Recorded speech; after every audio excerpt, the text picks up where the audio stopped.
Hi all, welcome to my channel. So let's discuss some of the new topics for today. The first topic is India is decided to ban Chinese companies from highway projects, says Nitin Gadkari.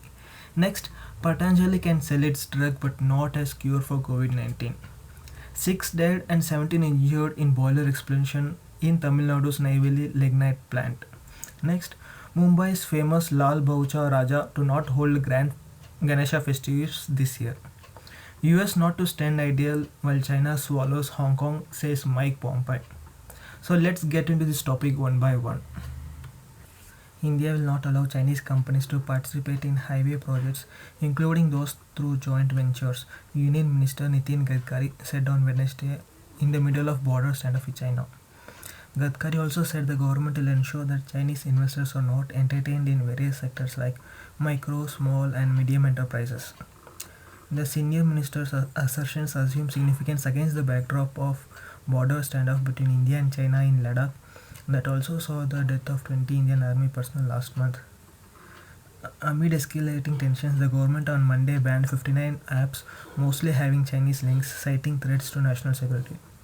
We will not give permission to joint ventures that have Chinese partners for road construction. We have taken a firm stand that if they Chinese companies come via joint venture in our country, we will not allow it, Gadkari told in an interview. The Road Transport, Highways and MSME Minister said a policy will be out soon, banning Chinese firms and relaxing norms for Indian companies to expand their eligibility criteria for participation in highway projects. Currently, only a few projects which were undertaken much earlier involve some Chinese partners. When asked about this, the minister said that new decision will be implemented in current and future tenders. With respect to existing tenders and future bids, Gadkari said rebidding would be done if there are any Chinese joint ventures. We have taken a decision to relax norms for our companies to ensure that they qualify in bidding in large projects.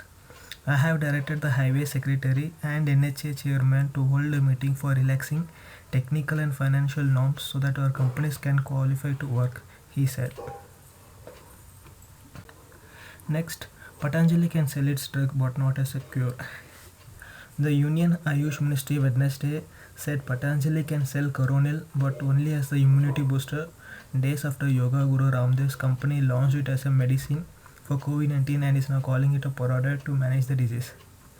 Patanjali Ayurveda Limited said there is no disagreement now between it and the Union Ministry, which had last week asked it not to sell the Ayurvedic drug till the issue it examined. At his press conference in Haridwar, Ramdev lashed out over the flack he received after the launch of the drug, saying, "Some people are hurt by the rise of Indian culture. I want to tell people who want to try these medicines that there is no restrictions on their sale now and they will be available in a kit everywhere in the country from today." Ramdev said, referring to Coronil and other two products Patanjali is promoting together. The company claimed that Ayush Ministry has categorically agreed that Patanjali had appropriately worked on COVID-19 management. Now there is no difference of opinion between Ayush Ministry and Patanjali, they said. The ministry confirmed that Patanjali can sell the product not as a cure for the disease. Ayush Ministry has given only permission to sell this particular formulation as an immunity booster and not as a medicinal cure for COVID-19, they added. At least 6 workers were killed and 17 others injured following a boiler blast at the second thermal power station of the state-owned Neyveli Lignite Corporation India Limited on Wednesday. This is the second such incident during the COVID-19 lockdown period. The incident took place at the 5th unit of second thermal power station at around 10 am during the maintenance process. Thick billows of smoke could be seen coming out of the massive premises in Wednesday in videos shot by onlookers. This is the second time in as many months that the second plant, which is a 1470 megawatts facility comprising of 7 210 megawatts units currently generating total 500 megawatts power, has witnessed an explosion. A blast which took place in the month of May had claimed 2 lives. NLC said in a statement that 1 executive, 2 supervisors, 3 non-executive employees and 17 contract employees were involved in maintenance activities when the blast took place. 6 people have lost their lives in the incident, 17 people were injured and 16 were rushed to a private hospital in Chennai for further treatment, the district administration has said. They also said all 6 deceased were contract employees. They said They have instituted two inquiries, one by P.K. Mohapatra, retired director, and another director into the incident. The Lal Bagucha Raja, one of the most famous Ganesha mandals of Mumbai, has decided to organize mammoth blood and plasma donation camps instead of the traditional Ganesh Puja. The transition from Ganesh Utsav to Arogya Utsav is happening in the wake of coronavirus pandemic outbreak in India. The decision to cancel the celebrations was taken at the meeting of Lal Baguja Raja Sarvajanik Ganesh Utsav Mandal. According to the Mandal's General Secretary Sudhir Salvi, they will also donate Rs 25 lakh to the Chief Minister's Relief Fund to fight the pandemic. A blood donation camp, plasma donation camp will be set up the place, they said. The Mandal will also honor the families of martyrs who sacrificed their lives at the borders.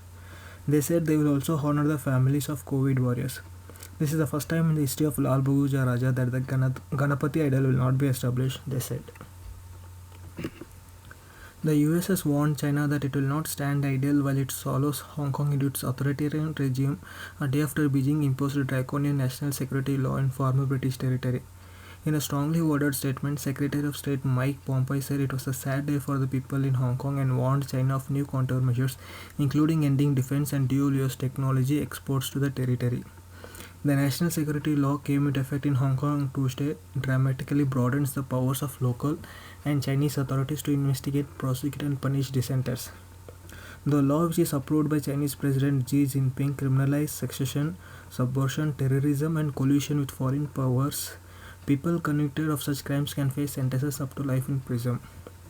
Reacting to Beijing's move, Mike Pompeo said the Chinese Communist Party's decision to impose draconian national security legislation on Hong Kong destroys the territory's autonomy and one of China's greatest achievements. Thank you for watching this video. I will see you tomorrow with another video. If you like this video, kindly like and comment. Once again, thank you.